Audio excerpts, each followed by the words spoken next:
जिंदगी बीत जाती है और हम दूसरों के द्वारा जो इमेज दी गई है, पहचान दी गई है, बस उसी को ही सच मानकर जीते रहते हैं। जो व्यक्ति हर समय वैलिडेशन चाहता है, ऐसे व्यक्ति का जीवन बिल्कुल व्यर्थ है। यानी वो अपने बारे में तो जानता ही नहीं कि मैं वास्तविकता में कौन हूँ।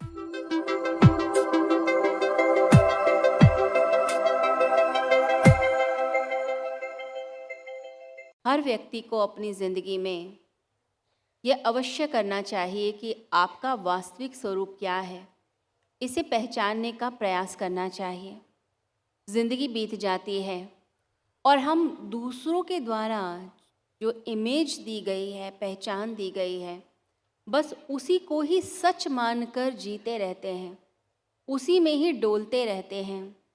जैसे एक सूखा पत्ता होता है, हवा में डोलता चला जाता है। अगर नदी में डाल दिया जाए तो नदी के बहाव के साथ वैसा ही चलता चला जाएगा। वैसा ही लोगों का जीवन है। कोई कुछ भी आपको कह देता है, आपको लगता है शायद मैं यही हूँ। अगर किसी ने कहा आप अच्छे हैं, आपने अच्छा काम किया, तो आप खुश हो जाते हैं और आप सोचते हैं कि सच में मैं बहुत अच्छा हूँ। और अगले दिन कोई आपकी बुराई निकाल दे, कोई कमज़ोरी बता दे, निंदा कर दे, आपके चेहरे के बारे में, आपके व्यक्तित्व के बारे में कोई कुछ कह देता है, तो आपको लगता है कि मैं वही हूँ। आपका चेहरा डल हो जाता है, आप सैड हो जाते हैं, दुखी हो जाते हैं और पूरा दिन जो है परेशान घूमते हैं और फिर अपने फ्रेंड से बात करते हैं, क्या मैं वाकई में बहुत बुरा हूँ, उसने मेरे बारे में ऐसा बोला, मेरे बारे में ऐसा क्यों कह दिया। आप उसी चीज़ की चर्चा करने में पूरा दिन व्यतीत कर देते हैं। अगर कोई आपको कह दे कि आपकी शक्ल अच्छी नहीं, या आप मोटे हैं, या बोल दिया जाए ये तो बहुत ज़्यादा बोलता है या बोलती है, तो आपके दिल में बात चुभ जाती है और आपको लगता है कि ऐसे तो नहीं है, ऐसा क्यों बोल रहे हैं। फिर अंदर खुद ही सेल्फ डाउट होता है और आसपास आप वो चर्चा करते हैं और लोगों से जानने का प्रयास करते हैं, या ऐसा है, कंफर्म करते हैं, वैलिडेशन चाहते हैं। जो व्यक्ति हर समय वैलिडेशन चाहता है, दूसरों से चाहता है दूसरे मुझे सर्टिफिकेट दें कि मैं अच्छा या मैं बुरा, ऐसे व्यक्ति का जीवन बिल्कुल व्यर्थ है। यानी वो अपने बारे में तो जानता ही नहीं कि मैं वास्तविकता में कौन हूँ। ये बात याद रखिए कि जो व्यक्ति स्वयं को जान गया, स्वयं को जानता है, अपने वास्तविक स्वरूप को जानता है, उस व्यक्ति को कभी किसी और पर निर्भर होने की आवश्यकता नहीं होती, किसी और के विचार की आवश्यकता नहीं होती ये जानने की कि वो अच्छा है या वो बुरा है, क्योंकि वो जानता है कि मैं कितना अच्छा हूँ। समझे? तो अपने बारे में जानिए, अपने आप को समझिए, अपने बारे में जानने का प्रयास करना कि मैं हूँ कौन वास्तविकता में।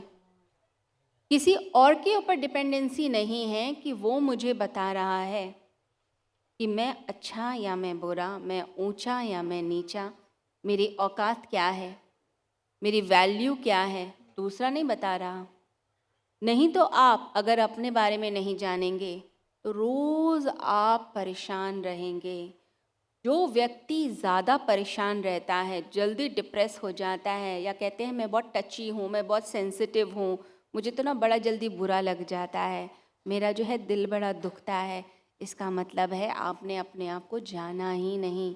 अगर आपको पता है आप कौन हैं, तो कोई कुछ भी आपके बारे में बोले, आपको तो पता है ना मैं अच्छा हूँ, आप तो जानते हो ना कि मेरी सच्चाई क्या है। किसी और के कहने से कि आप भिखारी हो, क्या आप भिखारी हो जाएंगे? आपको पता है आपके पास क्या है, आपकी वैल्यू क्या है, आपका फाइनेंशियल स्टेटस क्या है। दूसरे के कहने से कोई फ़र्क नहीं पड़ता, लेकिन अगर आप अपने बारे में जानते नहीं तो सब कुछ गड़बड़ है। तो इसलिए हर व्यक्ति के लिए आवश्यकता है अपना अध्ययन कीजिए, बाहरी रूप से अपने आप को मत जानिए। जैसे हम दूसरों को जानते हैं उसके व्यवहार से, उसके एक्शन से, वो जो बोलता है, जैसा वह व्यवहार करता है, हम वैसे उसको जानते हैं। अपने बारे में भी हमारा कुछ ऐसा ही हाल है, हम अपने बारे में भी कुछ ठीक से नहीं जानते। क्या चीज़ हमारे गहरे में हमें तंग करती है, हमारी क्या कमज़ोरी है, क्या चीज़ हमें अंदर तक रुला कर रख देती है, किस चीज़ से हम परेशान होते हैं, हम अपने बारे में नहीं जानते। हम दूसरों से पूछ रहे होते हैं, दूसरे की राय का असर हमारे ऊपर हो रहा होता है। तो जिस व्यक्ति ने अपने आप को आध्यात्मिक रूप से विकसित करना है, उस व्यक्ति को स्वाध्याय यज्ञ अवश्य करना चाहिए, अपने बारे में जानने का प्रयास करना चाहिए कि मैं कौन हूँ, मैं असलियत में क्या हूँ, मैं खुद अपने भीतर झांक कर देखूँगा। तो ऐसा व्यक्ति अपने लिए समय निकालता है। अगर आपने खुद को ही नहीं जाना तो आपने करा क्या ज़िंदगी भर? आप दूसरों के पीछे घूमते रहे, दूसरों के आसपास सर्कल लगाते रहे, या दूसरों को प्लीट करते रहे, उसके आगे हाथ जोड़ते रहे, मुझे प्रेम दे दो, मेरी तरफ देख लो, मेरी बात सुन लो, कोई मेरी सुनता नहीं, कोई मेरी तरफ देखता नहीं, कोई मुझे समझता नहीं, मैं तो अकेला ही रह गया इस संसार में। फिर ऐसा हाल व्यक्ति का होता है। तो जिस व्यक्ति ने आध्यात्मिक उन्नति करनी है वो कम से कम 1 घंटा तो अपने लिए निकालता ही निकालता है, जिसमें वह गहरी शांति में प्रवेश करेगा, अपने विचारों को जानने का प्रयास करेगा। मेरे भीतर क्या चलता है, मेरे भीतर ईर्ष्या है, लालच है, क्रोध है, प्रेम है, धैर्य है, क्या है मेरे भीतर? अपने आप को जानना, शांत करना अपने आप को। हर समय कलह में रहना, दुखी रहना, आज इसने ये कर दिया, आज उसने वो कर दिया, इन सब विचारों में नहीं उलझता। तो अपने लिए एक तो समय निकालिए, 1 घंटे का तो आपके पास समय अपने लिए होना चाहिए।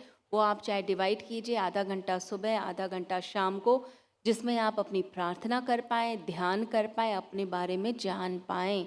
एक तो ये चीज़। दूसरी बात जो व्यक्ति को करनी चाहिए, दूसरे के विचारों को, दूसरे लोग क्या बोल रहे हैं हर समय, उन सब विचारों को उठाकर बाहर फेंक दीजिए, उससे इन्फ्लुएंस होना बंद कीजिए। जैसे एक तालाब के ऊपर बहुत सारे पत्ते, सूखे पत्ते अगर इकट्ठे हो जाएं, तो क्या किया जाए? उस तालाब को देखने के लिए, उस पानी को देखने के लिए आप उसके पत्ते हटा देते हैं, पत्ते हटाते ही पानी दिखाई देने लगता है। बिल्कुल ऐसा ही हाल हमारे चित्त का, हमारे मन का होता है। तो दूसरों के जो विचार हैं वो सूखे पत्तों की तरह होते हैं, जिनमें कोई जान प्राण नहीं होता, लेकिन वो क्या करते हैं, हमारे मन को ढक देते हैं, हमारे ऊपर एक बादल की तरह छा जाते हैं, कोहरे की तरह छा जाते हैं, और हम ठीक से देख नहीं पाते, ना हमें समझ आता हमें क्या करना है। कभी कभी ऐसा होता है ना कि किसी ने कुछ कह दिया और मूड इतना ख़राब हो गया कि जो काम करना था वो तो हुआ ही नहीं, और आपका पूरा दिन वेस्ट हो गया। आप कहते हैं पता नहीं क्यों उसकी बात सुन ली मैंने, आज क्यों मैंने बात कर ली, आज तो मेरा काम ही ख़राब हो गया, इसकी तो बात ही नहीं सुननी चाहिए। तो उसने क्या किया, वो कोहरा बन गया, आपके आसपास बादल बन गया, तो आप अपना काम ही नहीं कर पाए, आप उसकी बातों में उलझ के रह गए, जैसे किसी झाड़ी में व्यक्ति उलझता है। तो जो विचार हैं दूसरों के, उन विचारों में उलझना नहीं, उन्हें उठाकर पहले तो साइड कीजिए। स्पेशली वो लोग जो आपका बुरा चाहते हैं, जो वेलविशर नहीं है, जो सिर्फ स्वार्थी लोग हैं, दिखते हैं कि आपके शुभचिंतक हैं पर शुभचिंतक होते नहीं हैं, आपको भ्रमित करते हैं, गलत डायरेक्शन की तरफ मोड़ते हैं। ऐसे लोगों से सावधान, ऐसे लोगों को दूर कीजिए, उनके विचारों को दूर कीजिए। वो टॉक्सिक लोग हैं। ऐसे टॉक्सिक लोगों, जहरीले लोगों से अपने आप को दूर कर देना, विचारों से दूर करना अपने आप को, और जो शुभ चीज़ें हैं उनको अपने अंदर धारण करना। और तीसरी चीज़ जो व्यक्ति को करनी चाहिए वो है शांत बैठकर अपने अंदर, अपने अनकॉन्शियस माइंड तक जाने का प्रयास करें, मन के गहरे तल तक जाने का प्रयास कीजिए कि वास्तविकता में अंदर मेरे क्या चलता है। मैं ज़्यादा डरता हूँ, या मेरे ऐसे कुछ पैटर्न्स हैं माइंड के, मेरे अंदर ऐसी कुछ आदतें हैं जो मुझे पीछे धकेलती हैं। अपने बारे में जानने का प्रयास कीजिए और साधना करते हुए अपने आप को साधिए। अपनी आत्मा के बल को बढ़ाना, अपने आप को स्ट्रॉन्ग करना, एनर्जी लेना। या तो आप संसार में ऊर्जा दे देते हैं या संसार से ऊर्जा ले लेते हैं, बस यही 2 चीज़ें होती हैं।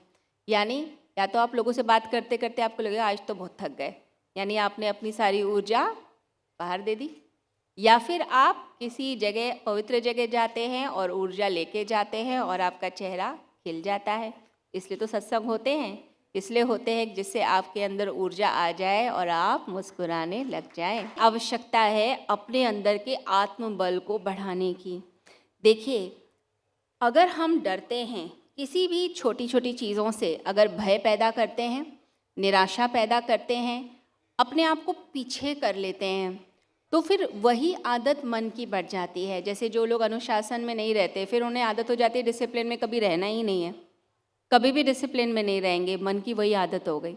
तो आप अपने आप को जानिए, अपने आप को ट्रेन कीजिए, अपने माइंड की ट्रेनिंग कीजिए, अपने व्यक्तित्व की ट्रेनिंग कीजिए कि आपको कैसा बनना है। समय ज़रूर निकालिए अपने लिए, 1 घंटा हर व्यक्ति को अपने लिए ज़रूर निकालना चाहिए। और इसमें ऐसा नहीं है कि आपका टाइम वेस्ट हो रहा है, बल्कि आपका सही टाइम तो ये यूटिलाइज हो रहा है। तो मैं कौन हूँ वास्तविकता में, इसे जानने का प्रयास जानिए। सिर्फ शरीर के तल तक नहीं जिए, हमें अपना उत्थान उद्धार स्वयं करना है, अपने बारे में जानना है। तो एक डायरी तो सभी बना लीजिए अपने लिए, कि डायरी बनाकर उसमें अपने बारे में पॉइंट्स लिखा कीजिए। उसमें दुख नहीं लिखने अपने, मेरी क्या कमज़ोरी है, मुझे किस कमज़ोरी का त्याग करना है और मुझे कैसे अपना विकास करना है आध्यात्मिक रूप से। देखिए, दुनिया की डिग्रीज़ तो आप जाके कॉलेजेस में, स्कूल में ले लेते हैं, वहाँ से दुनिया की नॉलेज मिलेगी। और नॉलेज देने के लिए अब तो गूगल बैठा है, इंटरनेट बैठा है, आपका फेसबुक इंस्टाग्राम बैठा है, दुनिया भर की जानकारी लेते रहते हैं। और अब तो लोग बर्गर भी खा रहे हैं तो उसकी भी फ़ोटो खींच के डालते हैं कि देखो मैं ये वाला बर्गर खा रहा हूँ, आज मैंने ये वाला ड्रेस पहना है, आज ये घड़ी खरीदी है। तो वो चाहते हैं कि साथ वाला जल जाए, ये देखो कितनी बढ़िया घड़ी खरीदी, कितनी बढ़िया कार खरीदी। आप प्रदर्शन कर रहे हैं, आपको वहाँ से सारी नॉलेज भी मिल रही है, दुनिया भर की सारी बेकार की चीज़ें आप देख लेते हैं। कई बार तो क्या होता है, एक रील देखने के लिए आप बैठे और पता ही नहीं चला, कई लोगों को तो 2-2 घंटे बीत जाते हैं, फ़ोन से नज़र ही नहीं उठती। और फिर क्या है, गर्दन ऐसे झुक जाती है और आंखें ऐसे पथरा जाती हैं और पूरी बॉडी एकदम फ्रीज होके आप बस उस रील को ही देखते जा रहे हैं। नई रील, फिर नेक्स्ट आई, फिर नेक्स्ट आई, आपको पता ही नहीं, थोड़ी देर बाद गर्दन में दर्द शुरू हो गया, सर में दर्द शुरू हो गया, तब समझ आता है मैंने करा क्या। तो उटपटांग नॉलेज लेने में तो बड़ा दिमाग लग जाता है, बड़ा रस आता है। परंतु अगर वो रस भगवान में आने लग जाए कि 2-2 घंटे पता ही नहीं चले कहाँ पर हैं, तो आपका कल्याण नहीं हो जाएगा। जिस रस को प्राप्त करके आपका उत्थान हो, आपका उद्धार हो, हमें उसमें रस बनाना है। और रस बनता है बार बार किसी चीज़ को याद करने से, उसके संपर्क में आने से। जो लोग पत्थर तोड़ते हैं उनके हाथ हो जाते हैं सख्त, और जो चित्र बनाते हैं उनके हाथ होते हैं कोमल। तो हमने करना क्या है, हमने पत्थर तोड़ने में लगना है या फिर हमें सुंदर चित्रकारी की तरफ चलना है, अच्छी चीज़ें करनी है, कोमल चीज़ें करनी है। जब दिल पत्थर जैसा हो जाता है तो भगवान के नाम का भी कोई असर नहीं होता, फिर बहुत कर्म योग करके, सेवा करके अपने आप को मांझना पड़ता है। इससे बहुत से लोग बहुत सेवा में लगते हैं, पूरा पूरा जीवन खपाते हैं, तब जाके एंड में कहीं जाके थोड़ी बहुत भक्ति आती है उनके अंदर। पत्थर जैसा दिल आप बना लोगे और वैसे ही कार्य करोगे, दूसरों के ऊपर पत्थर जैसे विचार फेंकोगे, उनके लिए बुरा कहोगे, बुरे वचन बोलोगे, तो क्या होगा, पूरा व्यक्तित्व तो पत्थर जैसा होगा। ना आप उस व्यक्ति को समझे, ना अपने को समझे, करा क्या आपने लाइफ में। तो वाणी कैसी हो, वाणी मधुर हो। विचार कैसे हो, विचार मधुर हो, कोमल हो, अच्छे हों, सबको दुआ देने वाले हों, प्रार्थना करने वाले हों, शुभ कामना करने वाले हों, पॉजिटिविटी फैलाने वाले हों।